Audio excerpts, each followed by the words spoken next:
Ya, OCCRP menghapus nama Jokowi dari Person of the Year, di mana Jokowi di framing sebagai orang yang korupsi. Namun demikian, OCCRP ayam sayur. Dan ya, karena tidak punya mental menghadapi Pak Joko Widodo.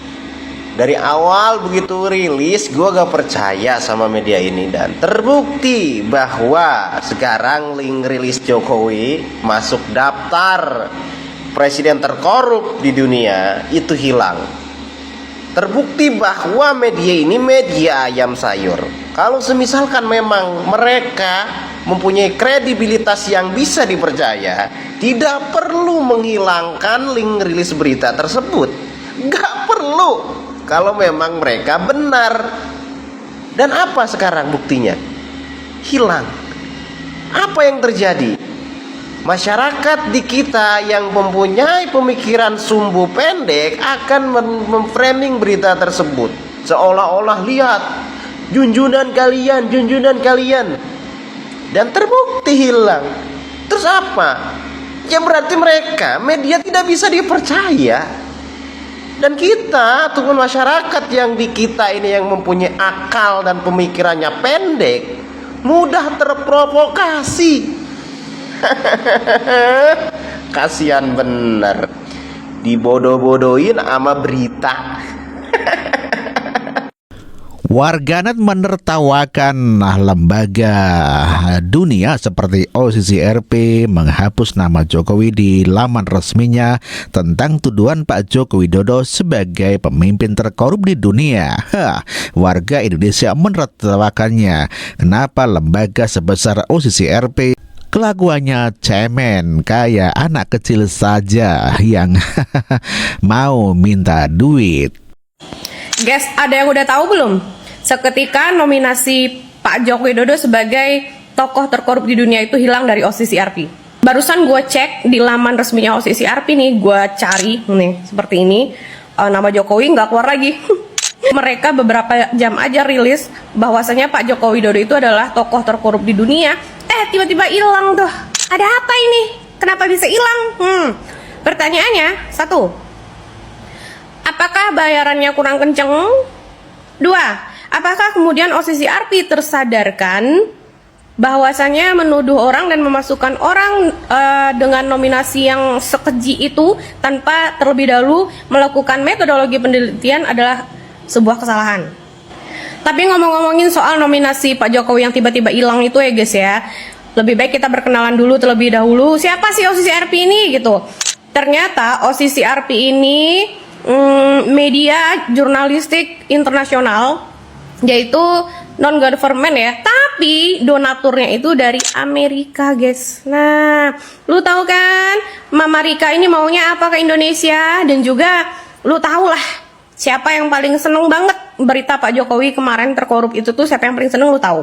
Kira-kira anak abah nih sama anak banteng ini ngerasa di prank nggak sama OCCRP? Soalnya mereka udah seneng duluan, Pak Jokowi masuk nominasi, tiba-tiba hilang. Udah, segitu aja OCCRP. Saya ingin membahas framing jahat yang secara masif dilakukan oleh lawan-lawan politik ya, Pak Jokowi ya. Yang kemudian yang baru saja kemarin itu menggunakan NGO luar negeri ya. NGO bernama OCCRP ya, yang berasal dari Belanda itu.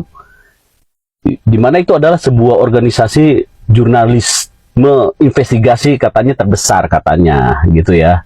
Nah, dia melakukan inilah survei dan lain-lain dengan hasil seperti itu. Katanya Pak Jokowi terkorup nomor 3. Ya, sebelum saya masuk, saya mau membahas begini. Sebelumnya saya minta maaf sama teman-teman NGO dan LSM, biar masyarakat paham nih. Jadi gini, waktu dulu saya pernah bekerja di NGO, salah satu NGO, saya nggak mau sebut namanya. Kemudian pada saat itu ada persoalan pengusaha-pengusaha air minum dalam kemasan ya, Danone, Unilever dan lain-lain yang besar-besar itu market share-nya tergerus karena adanya pengusaha-pengusaha UMKM kecil, yaitu air minum isi ulang. Nah, kemudian mereka melakukan upaya untuk merebut market share-nya lagi. Dengan cara apa? Dengan cara ya melakukan yang namanya sosialisasi kepada masyarakat bahwa air yang benar itu, yang sehat itu seperti apa. Nah, air yang nggak benar itu yang air isi ulang yang UMKM melakukan gitu loh. Nah, dia menggunakan apa? Menggunakan NGO saya waktu itu, ya kan?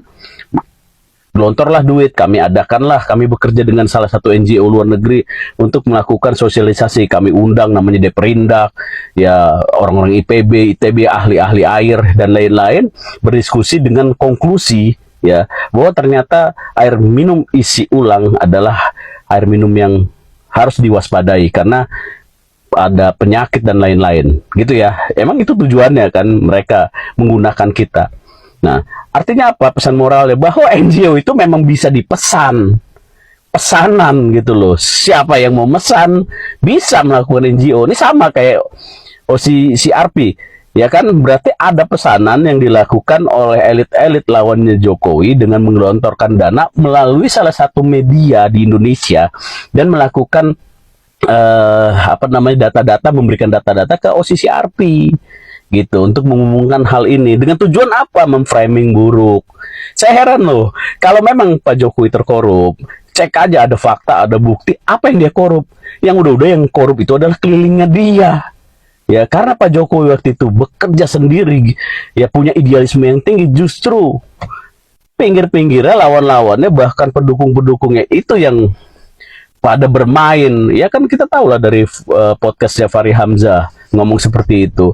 Pada bermain semua, banyak yang mengerjai, mengkhianati Jokowi sebenarnya. Jadi yang merusak negara ini bukan Jokowinya, tetapi kelilingnya sebenarnya. Dan 10 tahun itu atau 9 tahun itu sama siapa? Sama PDIP, Bray. Sama siapa gitu. Saya kira tidak perlu jadi seorang sarjana hukum untuk menyadari bahwa itu keliru.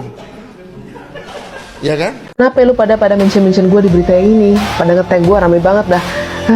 Mau ngomongin masalah Jokowi dan OCCRP. Ya udah kita bahasin. Kita mulai dari OCCRP-nya. Karena ini semua ribut mulainya awalnya dari OCCRP. OCCRP itu adalah Organized Crime and Corruption Reporting Project. OCCRP sendiri ini adalah sebuah NGO atau Non-Government Organization alias LSM. Ya, tau lah ya, kalau LSM tidak mendapatkan sumber pendanaan dari pemerintah, pasti ada donatur-donaturnya atau bagaimanapun caranya dia mendapatkan funding ya kan untuk bisa menjalankan NGO-nya. Dan di sini NGO ini bekerja sama media-media di negara-negara koresponden untuk bisa buat project-projectnya. Dan yang lucunya nih, kalau daripada OCCRP sendiri, ketika dia membuat sebuah project, ya kan, dia itu menentukannya bukan mengkajinya berdasarkan kajian ilmiah ataukah ada bukti-bukti, tapi melalui voting nih, untuk nentuin hasil dari projectnya mereka. Oh God, kalau misalnya seperti ini di medsos bisa voting berkali-kali dengan bot-bot banyak begitu, siapapun bisa jadi hasil pemenangnya kan. Gue ngeliat sih kalau OCCRP ini adalah salah satu NGO yang problematik. Kenapa? Karena gue ngeliat daripada track record-nya di 2016 tentang kejanggalan daripada hasil projectnya dia masalah dokumen Panama, dimana kita tahu bahwa ada bukti-bukti gitu bahwa si OCCRP ini adalah salah satu NGO yang punya korelasi dengan United States of America, dimana nih ya yang dijatoin ataupun yang di-up itu cuman lawan-lawannya Amerika aja atau negara-negara atau siapapun yang istilahnya tidak menguntungkan Amerika tadi, ya kan? Dan kalau kita mau lihat bahwa kan Amerika semasa pemerintahannya Pak Jokowi benar-benar tersingkirkan. Pak Jokowi lebih prefer untuk kerjasama sama China, dan ini benar-benar merugikan daripada si Amerika itu. Dan bukan cuma Pak Jokowi aja, saya rasa Pak Prabowo pun akan melakukan hal yang sama. Ya iyalah, jelas siapapun yang bisa menguntungkan negara kita itu akan lebih dipilih dibandingkan yang hanya menggerus kekayaan alam negara kita, dan itu dikasihin terus. Dan kalau kita ngomong masalah seorang Jokowi, kalau memang benar dia ada ngelakuin korupsi dan itu adalah alasan dia jadi most corruption leader, nih pegang omongan gue ya, gue akan teriak paling kenceng nih untuk ngomongin hukum Jokowi seberat-beratnya. Andai kata kalau misalnya benar-benar ada bukti yang bisa membuktikan bahwa dia adalah orang yang melakukan korupsi dengan luar biasa atau masif, atau mungkin bahkan korupsi kecil pun aja dihukum aja, nggak apa-apa gitu. Tapi kalau